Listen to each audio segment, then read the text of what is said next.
Hi everyone, welcome back to my channel. Hope you guys are all doing really well. If you're new to my channel, welcome. I talk about all things cryptocurrency, real estate, NFTs, and as of recent, I am talking about stocks and ETFs as well. So if that's something of interest to you, then please do subscribe to my channel down below and be sure to follow me over on my Instagram and my TikTok account as well.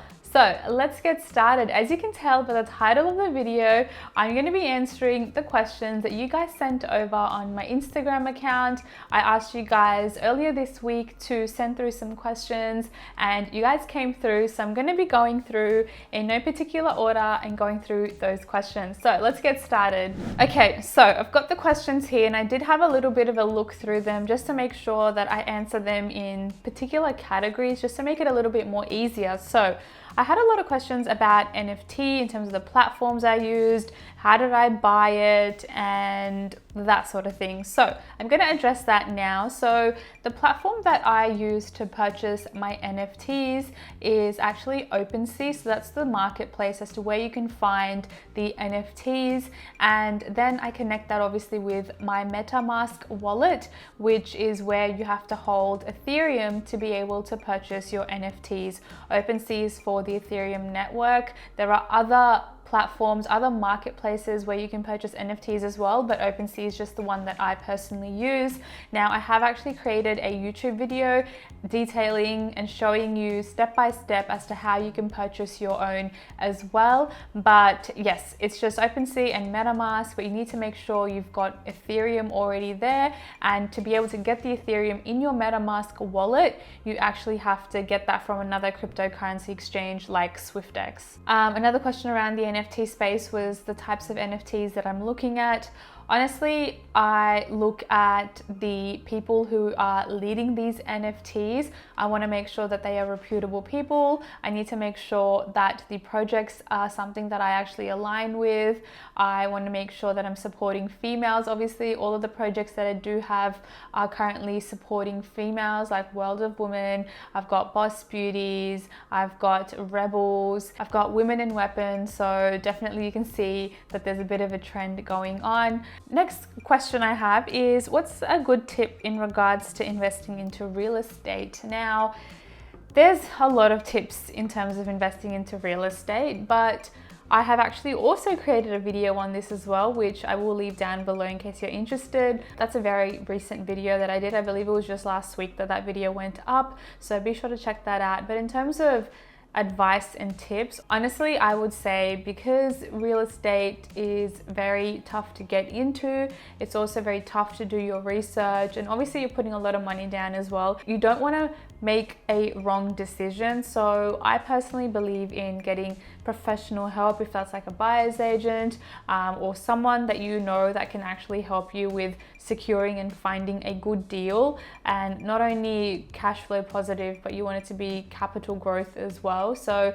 I think for me personally, the best tip for you guys and for everyone would be to get professional help. I got the help of my buyer's agent, which just happens to be my partner. So I'll leave his details down below in case you are interested. The next question I have is, how do you keep yourself grounded and not get overwhelmed with social media? Now, this is interesting because I have definitely been overwhelmed before with social media, in that I'm running 2 YouTube channels, I'm running 2 Instagram accounts, I'm running 2 TikTok accounts, and I've got 2 separate brands which I need to take care of. So it can get very stressful at times, but these are all things that I enjoy, and it comes down to, if I wasn't doing this, what else would I be doing? And that would be a 9-to-5 job, and that's something I don't want to do because I just know that I genuinely love these 2 passions of mine, and sometimes it doesn't feel like work, but other times it does. But I honestly wouldn't have it any other way.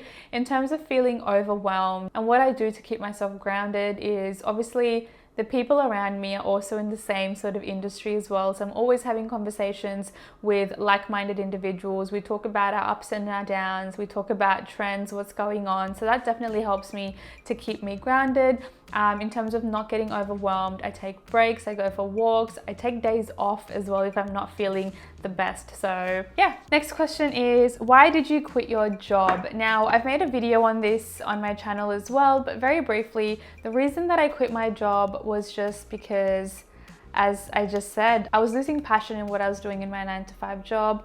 I was not feeling like I was fulfilled, I wasn't being challenged, and I personally just like working for myself. I don't like people telling me what to do. I want to run things on my own timeline. And I remember when I was working a 9-to-5 job, if there was a deadline coming up, say on Friday, I would procrastinate and not get the job done until Thursday, even Friday morning, just because procrastination kicks in when you don't want to do something. But I'm finding myself now, when I am running my own business, I'm doing social media, I'm finding that I'm getting things done a lot quicker because I actually enjoy it. So I think, yeah, that sort of is the reason why I decided to quit my job. And also in terms of the money and the income side of things as well, it being a hobby is great. It's a plus point, but the fact that it is paying more than my 9-to-5 is just beyond me. So yeah, definitely ticks all around. Someone's asked me, did I attend a private or public school, and how do you think this has impacted your career? Now, I did not attend a private school. My brother attended a private school. I attended a public school where the school fees were only like $200 a year, and I believe that was voluntary, so you didn't even have to pay. So my education was essentially free in high school. I don't think it really matters if you go to private or public. I think it depends on the individual and how eager they are to succeed and the opportunities that they take on. Of course, if you go to a private school, there may be more opportunities, but do you really need that many opportunities? I'm not sure. But personally for me, I feel like going to a public school is totally fine as well. It just depends on you and how eager you are to succeed. Someone's also asked, how was my experience at Macquarie Uni? So I did attend Macquarie University and my experience was nice. I mean, I'm not going to say I really enjoyed university that much, as I know a lot of people do, but I think for me, the social aspect wasn't really there because I was quite a shy person. I lacked a lot of confidence and I'll do anything to stay away from university. So I did the bare minimum in terms of getting through uni and then, you know, finding a job. But I think if I had the chance to go back, would I go back? No, definitely not. I think I'm so done with that sort of part of my life that I'm just really happy with what I'm doing right now. But if you are someone that does like socializing and, you know, having that sort of aspect at university, then Macquarie Uni, I would say, is definitely one of the best. Next question, what are some of my non-financial goals for this year? Now, non-financial goals, I would say, have to be travel. I definitely want to make some international travel programs. I do want to go overseas. It's been a lifelong dream of mine to go to Europe, to go to the UK, go to the US. I've never been there and I definitely want to make that plan to go this year. I just want to be healthy this year. I want to make sure that I am feeding myself nutritious meals. I want to be able to do more cooking. I want to just feed myself nourishing meals so that I am fit and healthy, and I just want to take care of myself. I want to exercise. I want to be able to just be living a happy, positive life. I moved into a new apartment as well with Ravi, so I want to make sure that this apartment is like our sanctuary. I want it to be something that we really look forward to, you know, coming home, because we're obviously working in our apartment, so I want it to be the most special place possible for us. So I really want to set that up nicely, and also just to enjoy the fruits of my labor this year as well. Now, this is another question that was asked, and that was, were your parents okay with you guys moving in together before marriage? Now, initially, no, they were not okay with that, but they came around, I convinced them, and yeah, I think they just need to understand I'm 27 and I would rather live with a person before getting married anyway. I feel like that's such a big risk, and it's not a risk that I was willing to take, to get married to someone without living with them. So I think that is something that I am really happy that I did do, because you get to learn so much about a person. You get to understand a person at so many different levels, and if you don't move in with them, then you would really never know unless you get married. So I think, yes, there were definitely some issues in the beginning, but it's all good. Everything's all very much cleared up, and yeah, really excited for the next few chapters of my life. All right, guys, so those are all of the questions questions that I'll be answering in today's video.